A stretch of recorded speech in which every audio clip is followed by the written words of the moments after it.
just a bloke in a bar.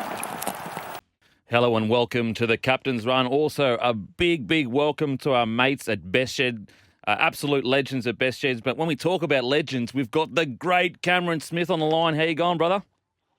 Kempy, how are we, mate? Look, we had a few issues dialing in today. I'm at home doing the show from home today, but geez, I hope we don't lose the network. Look, Mate, I'm in your neck. I'm in your neck of the woods. You run this show. Like, can we sort it out, please? mate, I can confirm to the listeners that Cameron Smith actually lives on a mountain and he lumberjacks daily and he's a recluse. He's a hermit, and that's why we couldn't get a hold of him. He's retired and he's gone to a recluse mountaintop. Oh, dear. Mates, but look, the news, the footy, it doesn't stop. It doesn't get any better than this. We're slowly feeling that finals feeling in the air. But the biggest talking point at the moment seems to be the Eels. Again, they get to the pointy end of the season. They don't seem to be delivering the same footy they were delivering at the start of the year. There's some hyperbolic stuff out there talking about Brad Arthur and, you know, is his job under pressure? Other people are saying, come on, mate, they're top four. Like, yes, they do have issues. Yes, they do probably need to recruit. But, wow, talking about a coach's job when he's taken them from wooden spoon to top four, that's a bit hectic. What are your thoughts on the Eels? Where do you think they really stand? Well, just to start with, from the point of view of a coach, like now, fair income, when you're talking about Brad Arthur, like he's done a wonderful job with the Parramatta Eels over the last several seasons, and they've been sort of entrenched in that top four. Have they converted that into sort of playing their best footy in the finals or even a premiership? No, they haven't. But that's where this team or this squad at the moment, and Brad, along with the rest of his coaching staff, they need to find a way to do that. Now, they've started the season like a house on fire. We've gone through the midway point of Origin and all that sort of stuff. They've gone through a couple of serious injuries. Reid Marnie going down again on the weekend. Some heartbreaking news for him.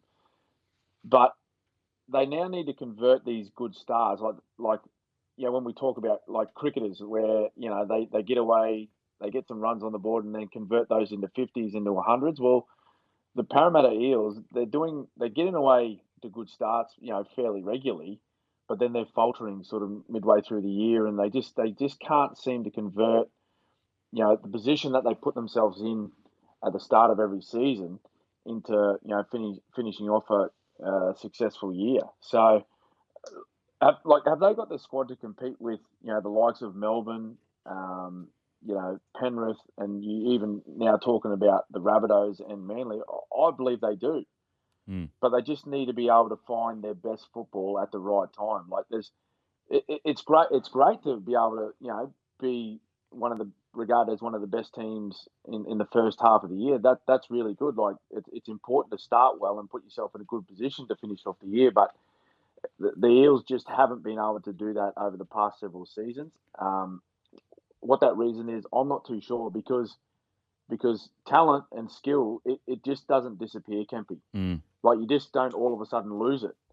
So they need to be able to, grit their teeth a little bit and find a way to play their best football at the back end of the year also. Yeah, it's really interesting. You're totally right. Like they were playing some footy where they were so powerful through the middle. You kind of thought, who's going to compete with this RCG Junior Paulo-led, just wrecking ball? But I wanted to talk about something for you guys at the Storm, and correct me if I'm wrong, but I was of the belief that there was a period where Bellamy you'd won a few minor premierships, and then you didn't win the grand final. And Bellamy, again, I could be wrong, but I've heard that Bellamy kind of took a step back and said, yes, minor premierships are good, but really all that matters is the grand final win. Was there any change up for you guys at any point where you thought, it is good to be on these huge runs, but at the same time, we need to be peaking when we hit finals footy? Did that ever happen, or that's just an urban myth? Yeah, well, Kempy, the first time and the only time that ever happened for me was last year. Wow, okay. And we learnt that lesson, mate, from 2018 when we lost the premiership there against the Roosters, and then we followed up the next year where we got beaten in the prelim, where we put so much emphasis. It was actually the other way around of what you just mentioned. Like Craig, the emphasis for him was, playing really like consistently well throughout the season. And if there was an opportunity to win the minor premiership, he went after it. Mm. Like he went after it. There was no resting players. There was no, sort of thinking, well, if we drop this game, it's okay. We're just getting ready for the big one. Like it was not like the minor premiership is in reach. Like let's go after it. Mm. It wasn't until we did a review of the season in 2018 and 2019 where we said, well, look, let's look at the big picture. Like, why do we play the game for? What is every player and every coach and every staff member of these NRL clubs and elite sports? What are you there to do? And well, we're there to win the premiership. You're there to win the grand final and lift the trophy at the end of the year. Like, well, how are we going to do that? So it was more about managing, the team and managing the players throughout the year. And of course, you always want to be, sitting at the top of the table and being the benchmark of whatever competition you're involved in. But the bigger picture is, hey, let's be in a position where we can peak for the finals. Because once you're in the finals, and as we've learned, it's nice to be in the top two and the top four. You have a bit of an advantage of the other teams, but really, all you have to be to win the premiership is be the best team in the last 4 weeks of the year. Get yourself into finals, get yourself into that top eight, and if you're the best team in the final series, then you'll lift the trophy. So last year we took that different approach where you're seeing him rest. I think it was 11 players in the last round when Melbourne went down and played St George down in Wollongong. There was 11 players he rested. Wow. Leading into the semi-finals. So he's learned his lesson there. And again, this year, with different circumstances with bubbles and travel and all this sort of same day travel, he's already started resting players. Coming out of Origin and now over the last couple of weeks, I think guys have just where in the past they could have played with this little sort of couple of niggling injuries hanging around. He's opted to rest them. So that come week one of the finals, they're going to be in the best possible shape physically and mentally for the last month. So do you think that, let's put this onto the Eels then, they've clearly played, I mean, they're one of the only sides to even beat the Melbourne Storm, and it was an incredible game by the Eels when they did that. Now, obviously, it was the start of the year, and obviously it doesn't really mean much at the end of the year, but do you feel that the Eels should maybe look at that approach and go, why are we fading so hard at the end of the year, and maybe let's work towards the end of the year rather than, front-loading all our energy? Yeah, well, look, I'd be really surprised if that hasn't happened. Like, if that hasn't happened already, because it's been a trend. Like everyone in rugby league that follows rugby league closely, and particularly Parramatta fans, they know that this has been a trend of Parramatta over the last few years, where they start the season really well. They get to the finals, but then they don't fire a shot. So if that hasn't happened, if Brad and his coaching staff haven't identified that this is a recurring trend, then there's some serious issues.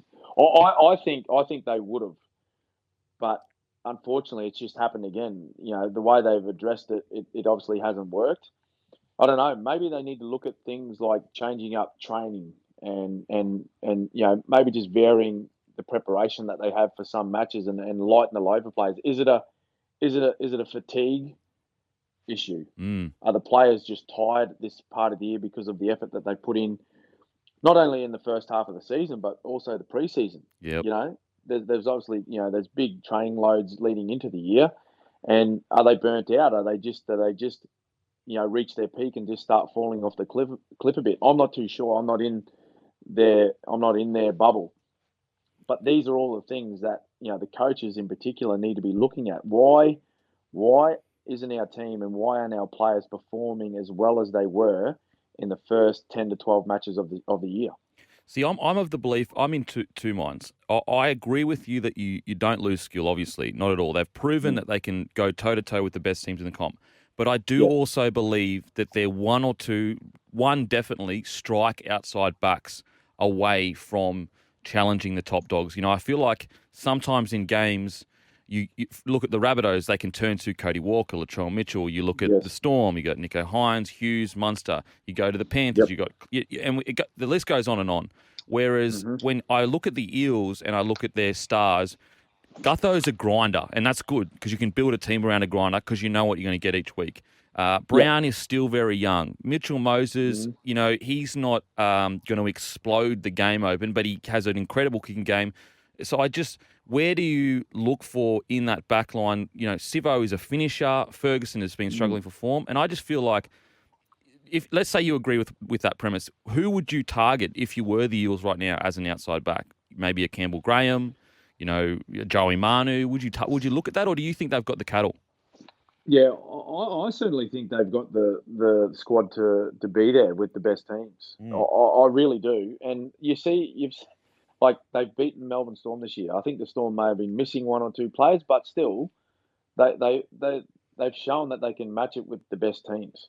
And so I don't know. I just feel as though they're not playing great footy, Campy. Okay, that's my belief. I just don't think that they're playing at their best at the moment, and they need to find that spark that they had at the start of the year, where you said they play their best footy when they play that power game through the middle. They beat you up, and then they give their outside men opportunities. We're just not seeing that. We're just not seeing that consistently, or we're not seeing it as well as we were at the start of the year. Absolutely. Now, don't forget to send us a text anytime, 0457 736 736. They're flying in. This is a captain's run with Cameron Smith for Best Sheds. Best Sheds are up to 40% cheaper than the competition. Visit bestsheds.com.au. Welcome back to the Captain's Run with Cameron Smith. We've had plenty of texts coming through. Hey, Smithy and Goat Beak, can I please have your thoughts on the current halves dilemma at the Titans? Do you keep Sexy there for the year with Ash, or do you bring Fogarty back? I think you've got to. I like Sexton, so I think you keep Sexton there for sure. What are your thoughts on that, Smithy? Yeah, well, he's been playing really well the last couple of weeks, or since he started. He's a good young talent. Yeah, it's a difficult one because Jamal, he was. I think he may have. Did he win their Player of the Year last year? Well, I might be wrong there, but he was fantastic for the Titans all through last year, and even for the most part of this year too. So it's a difficult one, but the young bloke's certainly playing well. If there was anything to happen to Ash or Jamal, then they've got a ready-made half ready to go. Kempy Smithy, rumours have come out about Gutho wanting $1 million, but his managers say none of that news has come from him. Do you think Gutho's... Okay, just quickly with this, I actually spoke to Gutho after the last time this happened, and just for listeners, sometimes you've got to ask, who benefits from making Gutho look greedy? So why is this in the headlines? Gutho wouldn't even be talking... They wouldn't even be negotiating yet in regards to contract talks. So when you see these figures come out... unless you've seen a player manager or a quote from a player, I just would take it with a massive grain of salt. But what are your thoughts about the current situation, regardless of the figure with Gutho, and the Eels? Last time there was a drama. It was a very public thing, not through Gutho's fault, through everyone else. What do you think about that? It's a bizarre situation, isn't it? Yeah, it is, mate. I just think he has to stay. From my point of view, I love seeing guys play their career at the one club, and he is much loved by all the fans there, and all the players from what I'm hearing. So, I think the club need to do everything they can to keep him, and whatever salary that is, I'm not too sure. The club and Clint will work that out, what the right sort of figure is. And I'm sure, he's got to have the understanding too, and I know he would, that,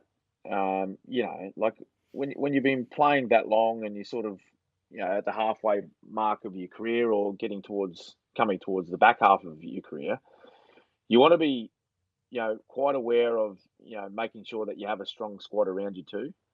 So you're not going to, I doubt highly that he's going to want to take, a huge chunk of their salary cap. No way. And not leave any money for any good talent coming through, because if you're staying, which I'm sure he'd like to, why would you want to stay there and have no other players around you to help you be successful? It just doesn't make sense. So I'm sure that'll all sort itself out. I really hope, though, it just doesn't play out in the media like it did last time. Oh, mate, I spoke to Gutho. It rattles him. When it was happening last time, he was like, mate, it's so hard because fans think, this is his quote, fans think I'm the bad guy, but the figures and the reports are just false. But I can't say anything because I don't want to make the situation worse. And it's tough because You got one of the most beloved players the Eels have seen for quite a while. I just spilled water everywhere, guys. So if we cut out, that's my fault. Charge to the business, boys. Charge to the business. No, but the issue now is just like you have some fans that believe it, and then they go from absolutely loving Gutho to thinking he's this greedy guy that doesn't care about the rest of the salary cap, and I think it's an unfortunate situation. Yeah, mate. If I was Gutho in his position, I'd go to the CEO at Parra, ring him up. I don't know, like they're obviously not in contact because they're up here in Southeast Queensland. But I'd ring him up and just say, mate, listen, I don't want this in the media. Tell whoever it is in your administration, the list manager, the footy manager, the coach, whatever. Hey, let's just sort it out ourselves. Absolutely. No one needs to talk to any paper, radio, anything like that. I want to stay. Let's get it done. Yep, absolutely. And as a captain, everything needs to be going right to get the premiership. Not that I want any, Smithy, but I'm sure that's true what I just said. Speaking of premierships, so 6 weeks ago, I would have said, yes, footy is footy and anyone can win a game of footy. But if I'm a betting man, there is only Storm and there's only Panthers that can win the comp. And what I meant by that is I can't see other teams not only beating the Storm, but then also beating Penrith Panthers. But I feel that after the weekend, we can officially say the Rabbitohs and Manly are genuine threats to the premiership. What do you think about that, Smithy? Oh, absolutely. And in particular, the Bunnies. They're a side that they're playing really good footy at the moment. They're a dangerous attacking side. Oh man!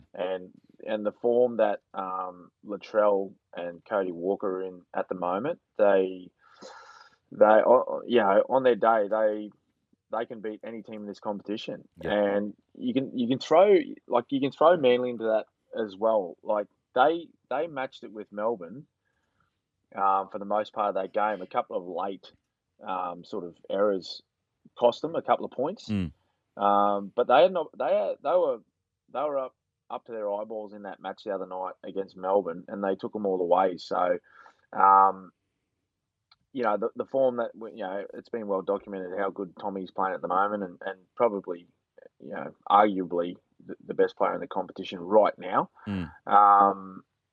With the form that some of their players are in for both Manly and South, like you have to throw them in there with Penrith and Melbourne. And where Penrith is at the moment, they're in a very sort of tricky position with players still battling injury.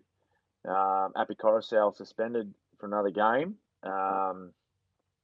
coming off the back of a very sort of tough Origin period as well, where this is the first time that they've had to have 5 and 6 players involved in that Origin period, and trying to deal with that, the residual effect of Origin and how tired your players are coming out of that.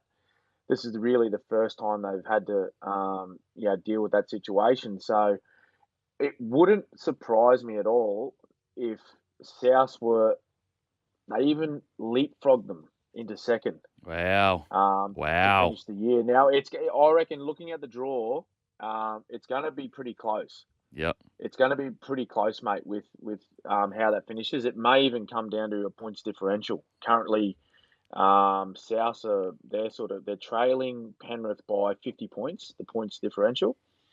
So it'll be a tight one, but it would not surprise me at all if the Bunnies jumped into second. Could you imagine in his last year they jump into second? Oh, the great man Wayne Bennett does it again. You know what's crazy about Wayne Bennett? Yep. 2-3 years ago, apparently he couldn't coach anymore. He was past it. He was gone. He was done. Gone. He was brown bread. Yeah. Mate, it just he showed last year with Origin when he was coaching what was regarded as the worst Queensland side ever assembled. I think that's what they said, Smithy. I think that's what they said. He got the Mighty Maroons across the line. So, look, wouldn't it be fitting for the Rabbits if they were to do that? And not just Wayne, Adam Reynolds is too. One of their much loved players. He's moving on, so. It would be a fairy tale finish for those two guys. Mate, I'm just going to throw this out there. I actually think Adam Reynolds is having the best year of his career. I honestly believe that, obviously 2014 they won the premiership, but he was a much younger player then. He was not the complete player. Like his ability to create space on the edge for Walker and Latrell and his kicking game, he is. I think he's hitting the peak of his powers. I honestly believe that. Yeah. Which then it's hard to believe why the Rabbitohs would only offer him 12 months. Like, can you explain that? Why would they have done that? Please explain. We have asked for an explain. Hit me up in my emails, Rabbitohs. Let me know what's going on. Come to the DMs. Let me know what's doing. Have we got some Rabbitohs supporters listening today? Like, text in, guys. Oh, please let us know, mate. Maybe there's rumour on the grapevine. Maybe they know. Maybe the fans, they know what's going on, don't they, Smithy? They know more than us. Yep, they're at ground level, mate. They're there. They know. Just quickly, your mate, Willie Chambers, in the headlines for a spraying. What are your thoughts on the whole sledging and this, that, and the next thing? Now, obviously, personally, like sledging is sledging. It's always going to be a part of the game. Now, if you're going to live by the sword, you're going to die by the sword. But I think Willie's willing to die by the sword, and so I don't mind it. But what are your thoughts? Yeah. Well, how long we got into the break, mate? Because this has obviously been a hot topic. Okay, we'll get to it after. Yeah, let's get back to it. We'll go to a break. Make sure to shoot us a text 0457 736 736. This is the Captain's Run with Cameron Smith for Best Sheds. Best Sheds are up to 40% cheaper than the competition. Visit bestsheds.com.au. Welcome back to the Captain's Run with Cameron Smith. Now, we have some texts. We'll get some texts real quickly, and then we'll talk about the great Will Smith, actually. I was going to say Will Smith, the great Will Smith. We'll also talk about Will Chambers of Melbourne Storm, Cronulla Sharks fame. This is from Kempy and Smithy. Love the show every week. How much of an immediate impact do you think the Bulldogs' new recruits will have on the side? What are your thoughts, Smithy? Oh, look, I think they'll have immediate effect on the team. There's no doubt about that. They picked up some handy plays there, and I just think that they're just going to be on the up and up. The Bulldogs throw in Gus Gould joining the organisation. He knows exactly what the Bulldogs are about, and was a part of their organisation a long time ago. But it seems like they've got a very long, rich history, and they're very proud about what it is to be a Bulldog. So as long as he gets all those new recruits on board, and they get on the same page very quickly, then I can only see them getting back to those days where they were always, when I first started my career, Kempy, they were like the best team in the comp by a mile, like by a mile. Yep. And just every time you knew you played the Bulldogs, it was just going to be a really tough game, and you always had to be at your best to beat them. But I'm sure that some of the glory days for the Dogs, it's not too far away. Yeah, I think so. I think Gus Gould is such an important signing. So, although if you're a Bulldogs fan, I wouldn't be too excited in the sense of don't think finals footy yet, but I can see them hovering around that 10th to 12th, troubling that 6 to 8 sides, because Matt Burton showed on the weekend he's a special player. Oh yeah. Now we've got one more question about what do you think? Well, this gets into the topic we want to talk about. Smithy, what do you think about sledging, and should there be more punishment for it? Now, what are your thoughts on the whole Will Chambers sledging incidents? Oh, look, I've actually been really surprised at the news around this. Like, it's not a new thing. Like, let's just talk about sledging for starters. Apart from Will Chambers, like, sledging has been in sport from day dot. From the first time a ball was kicked in rugby league, I'm sure opposition players were taking any opportunity they could to put off the players on the other team, whether that was through any sort of physical intimidation, verbal intimidation. It's been there. Like it's been in elite sport since they first started playing it. Now, the thing that I sort of I just can't get my head around, like why all of a sudden is this a big issue? And we're talking about players that sledge players should be put in the bin as well. Sledging should be outlawed. Like some of the best sledgers have been celebrated in this country for a long time. Like especially the cricketers, which is probably where it's most mostly spoken about. The funny sledgers, the great sledgers that some of the best players in Australian cricket have come up with.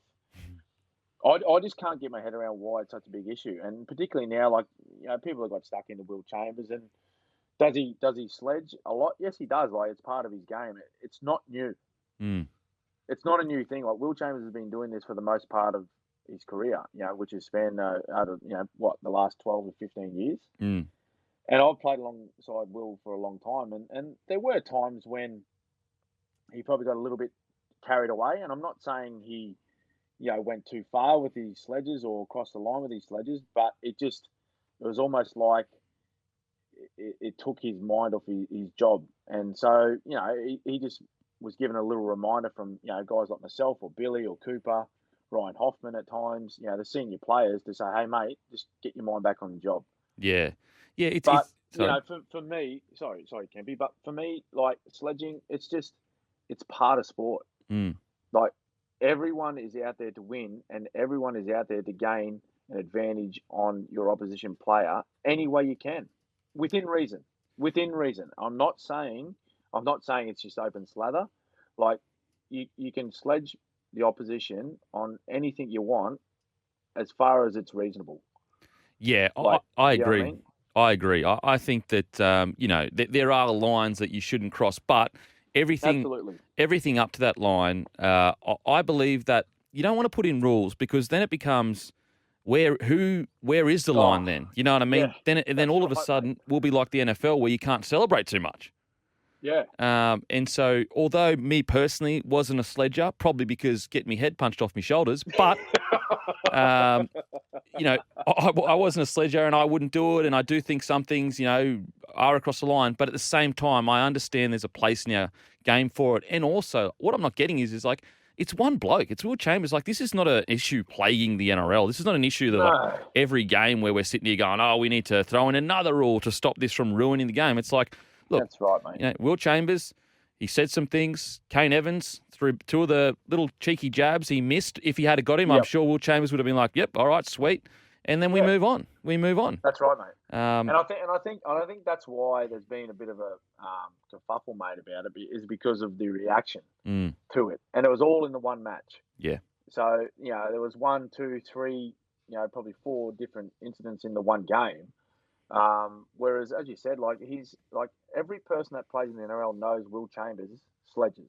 Absolutely. It's part of his preparation for the week. Like he'll pick out 1 or 2 players in the opposition and want to find ways to get them off their game, because what he's trying to do, he's trying to help his team.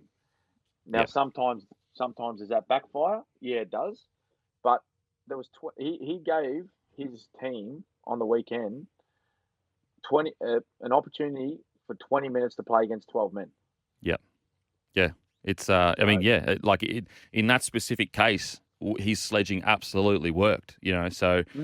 Yeah, I agree, mate. I think that, although I wouldn't do it, although there are some things I'd probably sit there and go, oh, shit, probably shouldn't say that. At the same time, I understand that this is sport. We're aggressively trying to dominate the opposition. This is not, this is not a situation where we're, just having a laugh and, whoever wins doesn't matter. This is, we are dedicating our lives to winning. Kempy, that's right. And that's what people need to understand. This isn't, the NRL and, other elite sports, it's not a social game. We're not there to meet up with mates and have fun and whatever and all that. Like, of course, sport is important. It's important to enjoy it. But these players, they're employed to win. Yep. And they're allowed. They go out and do everything they possibly can within the rules to gain any advantage on the opposition and to help their team win. So, I think as of right now, as we're talking, there's no rule against sledging. There never has been. So I don't know why there's so much issue with what happened on the weekend. Yeah, I agree. And I don't think there should be. Again, this is just one bloke. It's Will Chambers. Like, it's not, there's not a bloke in each team that's running out there sledging that. It's a tiny, it's not even an issue. It's just something that happened. Yeah. Warriors still won. We move on. And you know what? I like. The fact that it adds to the yarn, because I was counting down the seconds until Kane Evans got back on the field. It made the game even better. Yeah. Well, for anyone, like let's think of it from a different sport and a different person, right? Anyone that watched the Michael Jordan doco, have a look how much chat he had. Wow.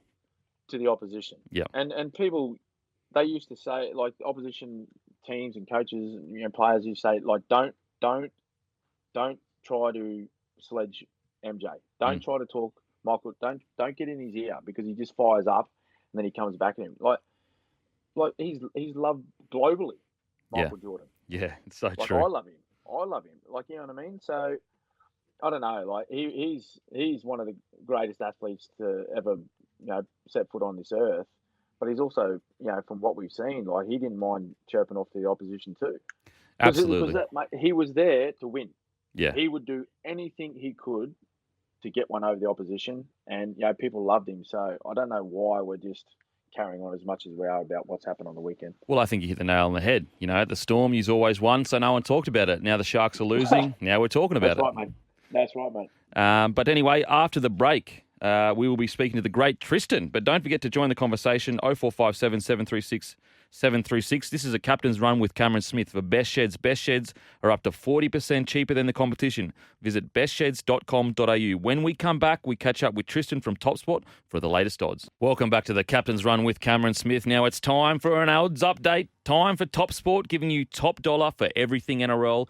Gamble responsibly. We have the great Tristan from TopSport with the latest odds. G'day, Tristan. How you been, mate?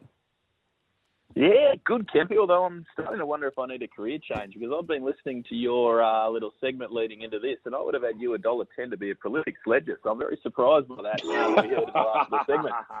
Hey, look, mate, sometimes you got to work with what you got, and I can sledge across a microphone, but if you're in my vicinity and you can actually hit me, that's not going to happen.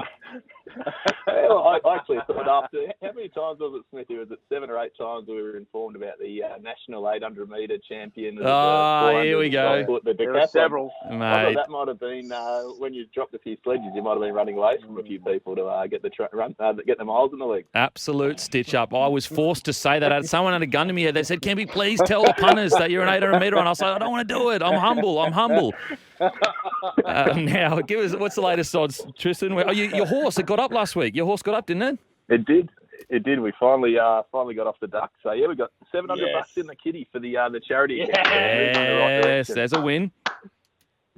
We got another one today. We'll touch on that right at the end. I think it's a little bit of value too. But we'll touch on the premiership betting. Obviously, we're getting towards the business end of the season for the NRL. Storm are very short. They're $2.15 to win the title. Just so impressive at the moment. Penrith $4, South $6, and Manly $9.50. It gets wide after that $18. But I know you were saying, Kempy, you think Manly's a chance now at $9.50 to push the teams when it gets to the business end of the season. The market's certainly reacting to that and has got them under $10 for the first time this season. Mate, I genuinely think that that's the best value, because Tom Trbojevic, when they hit these vein to form, you just don't know what's going to happen. Imagine if you jumped on. Imagine if you jumped on Manly at the start of the year when Tommy wasn't playing. They were paying 50s, weren't they? Wow. Not even at the start of the year. 4 weeks in, they got out to 150 to 1 after 4 weeks. So they were absolutely gone. They actually got into third pick to run last when they were 0-4 or whatever they were at the 4 game mark. So certainly a big short and into 950, and they played very well. Obviously, Melbourne got the result there last week, but I think Manly performed very admirably, and they're going to be. I'm sure Melbourne will be hoping that the Seagulls don't run fourth, because they won't want to be playing in week 1 of those finals. I wouldn't suspect. No way. What about any other tips for the game this weekend? The Knights versus Sharks. Yeah. I reckon that's a good one to look at the prices, because that's a really key game. It's a 4-point match, obviously, with both sides just outside the 8. But Canberra and Titans sitting 7th and 8th are probably expected to lose by the betting. So looking at that, the winner of that will pop themselves into the 8, which at the right time, it's $2.70 Cronulla, $1.47 Newcastle, the line 6.5. So I sort of think Cronulla's a decent bit of value there after Newcastle got over the line against the Broncos, but I thought they were a little bit susceptible in defence, and they couldn't put as many points on as maybe you might have thought. So Cronulla, $2.70 might not be the worst bet there. Mate, I don't mind it at all. I mean, the Knights have shown no consistency this year, at all when it comes to. I mean, I think it was like this is their first time back-to-back in quite a few weeks. So, the Sharks are definitely not much worse side than the Knights on their day, for sure.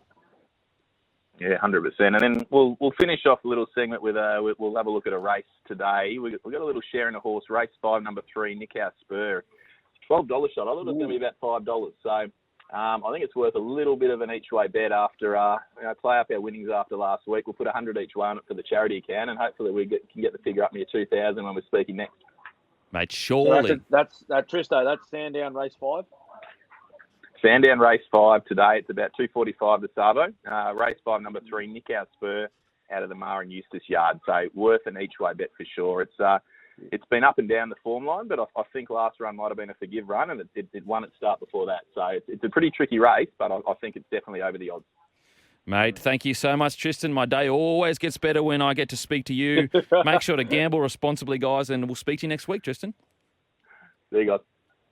Whether it's same-game multi or head-to-head betting, TopSport gives you top dollar for everything AFL. Gamble responsibly. Call 1-800-858-858. Welcome back to the Captain's Run with Cameron Smith. Now we'll get into the preview of the round. Any big matches that you're really keen on, Smithy, or what? Well, I guess there's a couple of interesting ones. Main one being Manly Para. Now, we've spoken about both teams in the show, but touching on Parramatta and their quest to stay in the top 4 or to prove that they are a top 4 team, it gets no better opportunity than Manly this week, I believe, Kempy. Like, I don't know, form lines suggest that Manly will get over the Eels on this one, but if they're going to sort of show their worth, it's this week for sure. Actually, we just got a text from one of the punters. I backed Manly straight after their first win at $41 to win the comp. Wow. No way. Wow, 41. Now, on to the first round. Your mate, Storm versus Raiders. Always a good game. Raiders and Storm, they're fiery. They get up. Who you got here, Smithy? Yeah, look, I think Melbourne will be too good. Although I heard the Canberra Raiders hooker Josh Hodgson come out and say, look, if we want to, be in this top 8, we got to have that mentality of playing finals football this week against Melbourne. So they get a great opportunity playing at Sunshine Coast on tomorrow night, actually. So yeah, be a good one. I just think Melbourne will be too strong in the end. Raiders are paying $9. That's pretty crazy. Like a Raiders versus Storm. Wow. Yeah, it's overs, I believe, but I still think Melbourne will be too good. Yeah, I agree. I think Melbourne will be too good. I think they're just absolutely flying at the moment. Dragons v. the Penrith Panthers. Yeah, Penny Panthers. They got the job done last weekend. With off the back of a superb performance by Matt Burton. A couple of try assists, a couple of tries himself, ran for like over 200 metres playing in the 6 jersey. So I think they're going to be too good again. Yeah, I agree. I think Penrith Panthers are just, they're not the same as the team as they were maybe pre-Origin, but you are seeing, I think Isaiah Yeo, he is such a key for them. They looked like, without Isaiah Yeo, they look like a completely different side in attack, whereas he just connects the middle to the edge so well. So I'm going to go Penrith Panthers and Penrith Panthers quite convincingly. Broncos versus the Roosters. Who you got, Smithy? Yeah, the Roosters. I called the game, the Broncos game last week, and I was really impressed with their resolve in defence. The amount of play the balls that the Knights had inside their 20, and to be able to just keep turning them away, I was really impressed. But I still think the Chooks will be too strong for them. And with the opportunity, like they could possibly find themselves in 4th position after this round on the weekend. If Manly are good enough to beat Parramatta and Roosters beat Broncos, Roosters will be sitting 4th. Can you believe that? Incredible. I actually believe, obviously, back-to-back winning for Trent Robinson is the crowning jewel in his coaching career. But I think this year is, kind of like the low-key crowning jewel in his coaching career. If they can finish 4th with everything they've gone through, his ability to pull boys together through everything is just incredible. But in saying that, I'm going Broncos by 13+. Now, Rabbitohs Titans. I'm going to be very quick here. Rabbits also. Cowboys, West Tigers. I'm going to go with your boys, the West Tigers here. I am Cowboys. No Taumalolo. Still Cowboys. Seagulls, Eels. I'm going to go Manly. I am going to go Manly as well. Warriors, Bulldogs. Warriors. Sharks, Knights. Oh, this will be very tight. Look, Knights. I am going to go Knights as well. Thank you so much for listening, guys, and we will see you next week.